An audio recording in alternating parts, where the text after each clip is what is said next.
What's up, everybody? This week I'm going to talk about the Euro Cup and give some more insight to you guys on that. And I'd like to give Eric Shu a special thanks for suggesting this idea to me. And I really hope this one is going to be a really memorable one. I like every tournament like this where all the countries get involved. There's usually some magical moments. And the most recent memory that I could think of is definitely Greece 2004, their triumph to the Euro Cup. Thanks, Simon, for mentioning that to me. So this week I have a special guest, one of my good mates from when I was a little kid. So I'd like to welcome Gordie Howe to the show. Thanks for coming. It's great to be here back at the country. Long-time friend, and it's a pleasure to be here to make my debut on the Free 911 show and talk some European football action. Let's get started. Thanks for that intro. Pleasure's mine, right? So this, I picked up an accent? I was in England the other day, so as you know. All right, London fair enough. British. In this video, we're going to talk about the bracket. We're going to make our own Euro Cup bracket. And at the end of the show, close to the end of the show, we want to make our own Euro XI. So that should be some fun stuff. So Group A, I have France and Switzerland going through. What do you think about that? Well, France is a no-brainer. They're favorite to go through. They're the home squad. We've got a very deep lineup. Switzerland, they have a couple of key players up front. They got Mbolo, they got Shaqiri. So Switzerland, I think, can honestly be a dark horse in this tournament.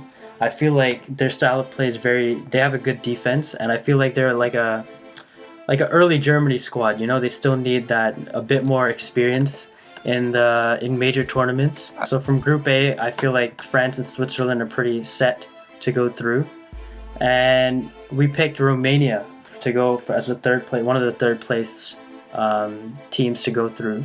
They had a good outing against France. They got the loss, but it was a quite close game. And Albania, losing one of their center backs on a red card against Switzerland, definitely was a major loss. Exactly. But they did put up a good fight against the Swiss. So I think losing the center back is a major key here, and he was also their captain, so they're losing that leadership aspect as well, and they've lost their center back for another game at least. Moving on to Group B. For Group B, we're representing the squad right now, so I've chosen England to go through and win the group. Even though today's outing was a bit lackluster, I feel that England can still dominate the group and finish top of the group. One thing I will say is there's a lot of concerns about whether Rooney would be able to make the starting lineup, and with Jamie Vardy up front along with Harry Kane, people thought that Rooney wouldn't be part of the squad. But I definitely think that how he performed today in the midfield was definitely a plus. He showed great leadership, and he made some really great balls. Roy Hodgson had good tactics in terms of where they placed him in the lineup. Yeah, he was definitely prominent today. And, you know, as a captain, he's more versatile than you'd think. If you're a capped player as much as Rooney is, they kind of make a big fuss about, you know, changing positions or something like that. But you know what? He's an actual team player, and he's going with his young squad, and he's doing it the right way. So cheers to that. After England, who do you think is going to come right after England? Well, I was watching the Wales game today, and I must say Gareth Bale had a whale of a game. You might as well call him Gareth Whale. I mean, he was a team today. They could be a dark horse in this group as well. I feel like since they're new and they're inexperienced, I feel that would kind of bite them back later. So I think that could eventually help England and help them win the group. What do you think about that? Well, I think it's going to be a great match because England and Wales, they have a bit of rivalry going on. Territorial rivalry, definitely. So that's going to be something to watch out next week for sure. Britain is going to dominate that group. So now going on to Group C. Cheers to that. So Group C, I think, is pretty straightforward. I feel like Germany is going to end up on top, as they usually do in Europe. Would not be surprised if they blitz through that group. It wouldn't be the first time they're doing it. So second place in that group, I still think it's pretty straightforward in this case. But who do you think is going to come second in this Group C? Well, when you look at this group, I think that there's a lot of great attackers on Germany and Poland, and I think that wouldn't be surprised if Lewandowski scores 2 or 3 goals in some of those matches against the weaker teams. So I think definitely, at least on goal difference, you can expect Poland to be that second team. We're going to go for Germany and Poland to top that group. And now moving on to Group D. I think Group D is one of the groups of death.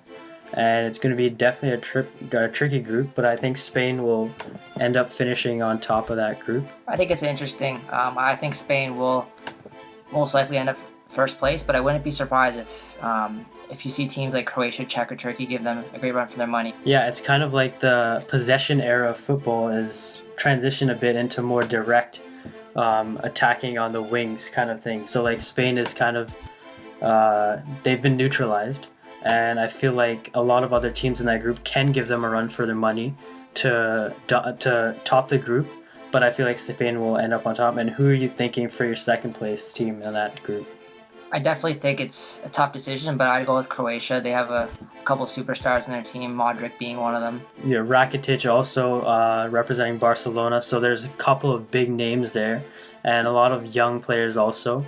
So I feel that Croatia is definitely going to come second. Third place team is also going to be from that group, and I think Turkey will definitely surprise a few people and come third place. I think that Czech could give them a run for their money. Literally, I think Czech, their goalkeeper, even though I'm not an Arsenal fan, I think that he has experience and he has the chance of stealing a game, which is always key to have from your keeper. Now on to the group of death 2.0. Yeah, so this is unique. We have a second group of death, which I think Belgium will top. I have to admit the bias. I'm part Italian as well, so I like to see Italy win the group, but I do think that when you look at Belgium, they're actually one of the deepest teams in the competition. I mean, it's all there, right? Isn't it, for Belgium? Like, if you put the team on paper, they have probably the best squad in the world. Like, they just lack a bit of team chemistry as like the players that play all around Europe. I think that's the counter argument, is that when you look at a team like Italy, I think that a huge advantage that they have is a lot of their players play in the Serie A, and at that, most of them actually play for Juventus. Wouldn't be surprised if Belgium makes an advance this year. And one of our third place teams is also from this group, so we picked Sweden to go on through as one of our third place teams. And basically, Team Ibra. Zlatan can definitely lead Sweden to third place in that group. And moving on to Group F, our final group. We both think Portugal are going to top this group, and I feel like they're pretty lucky getting this group because all the other groups are pretty competitive, and this is another group that lacks a bit of experience except for Portugal. Second place, we have Austria going through. Yeah, and Austria, one of their main players, David Alaba from Bayern Munich. He's one of the best wing backs in the entire league. And I feel like they can take advantage of some of the inexperience from Iceland and Hungary playing in one of their first competitions. Iceland, it's their first. Yeah, so I feel like that can definitely help Austria. What we will say about this group, though, is given it's most likely the weakest group, we project that 3 teams will prevail just based on goal difference. We could see Austria, Iceland, Hungary, all of them potentially winning one game against each other, and it's likely that 3 teams do move on just based on the dynamics of how this Euro Cup has been constructed with the advancement from 16 teams to 24. So that's our picks from the group stages. All right, so now we're going on to the knockout rounds, and we're doing this all in real time, so there might be a bit of banter going through. So just be prepared for that. The fans love that, eh? The pundits. So now our first matchup, Switzerland and Poland. I think we can both agree. I think it'll be a good match. It'll be a good match. Like there's 2 up and coming teams, but I think Poland has the right strike force and attacking prowess to get through against Switzerland. Yeah, I think both teams have very strong attack, but I do worry about Switzerland, as we mentioned earlier, about their wing backs getting up into the pitch. If Poland plays their game right, they should be able to find Lewandowski some great opportunities if they're he's a great finisher, probably one of the best in the world. So I think Poland we both agree on going through. And next we have Spain and Sweden. Spain and Sweden. What do you think about that one? I think that Spain will go through. I think their experience in this competition will prevail. And I feel like their expectation as well can help them go through as well. Mindset's a huge thing. Mindset is a huge thing because they expect to win. They're a winning team, they have that winning caliber. And Sweden, I feel like they're just relying on one person, so I feel like Spain is going to go through that one. And next we have England and Romania. You lucked out. Well, we hopefully lucked out. Yeah, but you never know with England. We do have a young squad, but a lot of their players play pivotal roles on top Premier League teams. So And that Premier League chemistry is huge. Like they all of them play in the same country. That is a huge aspect to deal with. definitely agree. I wouldn't expect Romania to remain in this competition much longer. Okay, so Big Roy's got a task on him. He certainly does. All right, so we're picking England, and now Portugal and Italy. I think it's got to be Portugal. Definitely disagree on that one. I don't know. Okay, I don't know how you think Italy can progress this far into a tournament. Like, I honestly think Ronaldo has the ability to lead Portugal past Italy. But what did you just say about Zlatan, about being one player? I know Portugal has Right. some other players Yeah, that are a little better than Sweden, but I think Not it's a little better. I think it's the same argument. Once you have like that superstar on your team, right? Your teammates are expected to perform at a higher level than they usually are, right? So that's why I feel like Ronaldo can lead based on expectations of himself. He can he can influence his teammates to say, "Oh yeah, okay, let's we can actually do this." I guess we'll get back to this one. Okay, we'll get back to that one. Okay, so next group is going to be Germany against Iceland. Wow, that's going to be a hard one to predict. What do you think about that one? Yeah, it's I think the road's over for Iceland here. unless they have ice in their veins, I honestly don't know how they're going to be able to progress through this one. And on that note, we're picking Germany. So moving on to Belgium versus Croatia. This is going to be a marquee matchup, I think. Yeah, it's going to be one of the better ones that we have projected here. But I would still predict that Belgium's talent level will allow them to prevail. So moving on to France and Turkey. I would still say that France will prevail in this matchup against Turkey. As much as I think that Turkey has great potential and you can see them improving over the next few years, I don't think that they can overcome the squad that France is producing right now. I mean, they're at home. They've got one of the most youngest and most talented squad that I've ever seen, let alone just this year that I've ever seen.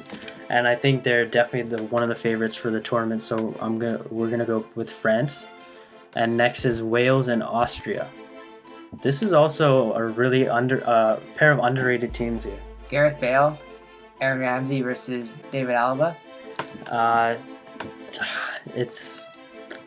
think Wales is definitely going through here. I would say it's their first tournament since 1958, I believe, first major tournament, but I feel like the quality that they have in Bale, one of the biggest superstars in the world, again, is just gonna carry them through and help them beat Austria. Now let's go back to Portugal versus Italy. So what have we decided here? This is the biggest topic, and either way, England is going to be in for a good matchup because they have a rivalry against both teams. Italy, every time they've been projected not to go far, they went far. Every time that they're projected to do well, they don't do well. They're always against what people think. So that's a good argument to make. Based on that, you cannot say that they're going to go through a tournament. That's based on luck. My point is that it's an even luck. matchup, and when Italy doesn't have pressure to perform well, that's when they do. Yeah, but that's all based on luck. Okay, so we finally came to a consensus about Italy and Portugal. His bias prevailed, so we're gonna go with Italy. So the first matchup we have is Poland versus Spain. This is where it gets to this is the big leagues now. So I feel that I think this is tough. This is a tough one because I think Spain will go through. I think at some point we're gonna see some things happen that you don't expect because that's what makes this game so great. But I would agree that in this case, Poland just doesn't have enough experience playing deep into competitions to justify picking them at this stage. Yeah, I'd agree with that too. So we have Spain going through to the semifinals, and now our next quarterfinal matchup is England versus Italy. Always a classic. Always a classic. Yeah. Who do you have going on? This is a tough one because the style of play combats against each other, and I feel that Italy's physicality will. I hate to say it, but I think England is gonna go out I think Italy's physicality with their defense is going to be too much on the forwards for England. And I think this is where their road ends, unfortunately. And I think Italy's going to go through to the semifinals. I don't know about that one. I think that it's tough for me to say again. I think my bias is a little neutralized here, but Italy, even though they've historically performed quite well against England, I think at this stage, England's attacking prowess, maybe they can break through the Italian defense. I think that it's going to be a great matchup. If you're English, I would really hope that it doesn't go to penalties, because if that happens, then not a good history there. Then Buffon would definitely prevail, and the Brits would definitely be going home. All right, so we're going with Italy for the first quarterfinal game. Next is another marquee matchup: Germany versus Belgium. Arguably the two squads with the most depth, and this is going to be a tough one. What are you thinking here? I think this might be the best matchup that we see in the competition. I agree. And it's in the quarterfinals, so it's not something that you generally see. But unfortunate. I think Germany. I think that having won in 2014. Yeah, having won in 2014, there's going to be a lot of pressure for them to, make that kind of double trophy, in major tournaments. So, and with Mesut Ozil threading the needle in the midfield. I don't know about Ozil, but I know they got a lot of. I don't know about Ozil. He's the best player on the team. Müller, they got a lot of top end players on that squad. I think that Germany's defense has a lot more experience. It's too strong, very strong defense. And we could see them going through to the next round. Yeah, I see Germany. I agree with that, for sure. And now, France versus the newbies, Wales. What do you think? The hosts against the newest team to the Euro Cup. Well, what I'll say is, historically, I've always predicted that France would make an early exit, in the competitions, and I've almost always been right. But this year is the most optimistic I've ever been about their squad, and part of it's playing at home. But I think there's a great mix this year between young players and players with experience that are playing at the top of their game with their clubs. Their defense is a little bit suspect with the Rafa Varane injury, and but I think the big Arsenal lad at the back, Corleone, is he's definitely someone who can replace him. But their defense is a bit suspect, but overall I think they're a great squad, and I can definitely see them beating Gareth Bale and company. Now on to the semifinals. This is where things get interesting. Yeah, this is definitely where the big boys take center stage, and we look at the teams that are matching up here. That's the usual suspects. Spain and Italy, first semifinal matchup. What are your thoughts there? I think it'll be interesting. As we spoke about earlier, these are two teams that are going through additional periods. They've had a lot of success in the last 3 to 4 competitions. I still think that when you look at Spain, you look at players they have like Morata, David Silva, Busquets. Yeah. They have a really good defense as well, and Sergio Ramos and Bellerin and Piqué. It pains me to say it, but I could see Spain winning this in extras. So we're picking Spain in this one. And on to the next semifinal, Germany-France, a classic. So this is a big one. This is probably the biggest of the tournament, I'd say, instead of Belgium. I don't know. It's arguable, but I'd say I think all three teams are heads-on favorites to progress in this competition. But personally, this is a big one. Personally, I think I'd go with Germany here. This is their time. They're due for it. After the disappointment they suffered in the World Cup 2006. I feel like that still resides within the French fans. They see that the last of Zidane as a player, as that moment, and I feel that still resides and resonates around with a lot of the French population. And you know what? I feel the players after all what's gone in with France this year, I feel like the players are gonna wear their heart on their sleeve, and fight as a country. It'd be a great story, but similar things were said 2 years ago in Brazil about how Brazil had to win, about how it's such an important thing for their country to do. And I don't think anyone disagreed, but I think a point that you kind of disagree with earlier that I think is still very valid is pressure. Pressure on the biggest stage definitely plays a role in clinical matches. And I think that when you're playing at home and relatively speaking against your opposition, you have weaknesses. I think that, they could be potentially exposed. I think that defense, as you mentioned earlier, is a concern for France. I think we both agree that in a game like this, it's going to be very close, and it's going to come down to a few key things. And I think a team that plays such a great, no one does it better than the Germans. They're counter-attacking football. I could just see a very close game. And then they have to go through another the French defense. Like, it's not as good as it should be, but it's still above average, their defense. So that's what I was saying before. It's not as good as it could be because of the injuries, but it's still a great defense. You know, like they are comparable to Germany's defense even now with the injuries. Hey, I'm all for great stories, but I think. Oh, come on. In this case, okay, we're going with France. I think England would be We're going with France. We're going with France. France-Spain final. Okay, so now that we came to that, a consensus of the semifinals. It's his show, so I don't get much to say. All right. Okay. Well, I give you a say before. Okay, but now France-Spain France-Spain final. Despite me having reservations whether France might lose earlier in the competition, maybe to a squad like Germany, I think that if they make it this far, given the talent level that they have, given the stage that they're playing on and what they've been through over the course of the last year, I can see them winning the competition. I can definitely see that too. So we agree on France being the Euro Cup winners then. So a different matchup might yield to a different Euro Cup winner, but based on the predictions we made so far, we predict that France will take the glory home. All right, We'll stay have to there. go very far, yeah. And so yeah, and I feel like the team has to be on the same page as well, and I think Didier Deschamps does a good job of doing that. There'll be a French triumph in Europe this year. All right, now we're moving on to our Euro XI. So we've based this team based on current form, and we're going with a 4-2-3-1 formation, and with our manager being the one and only Jogi Löw, the World Cup winning manager of Germany. The Germans.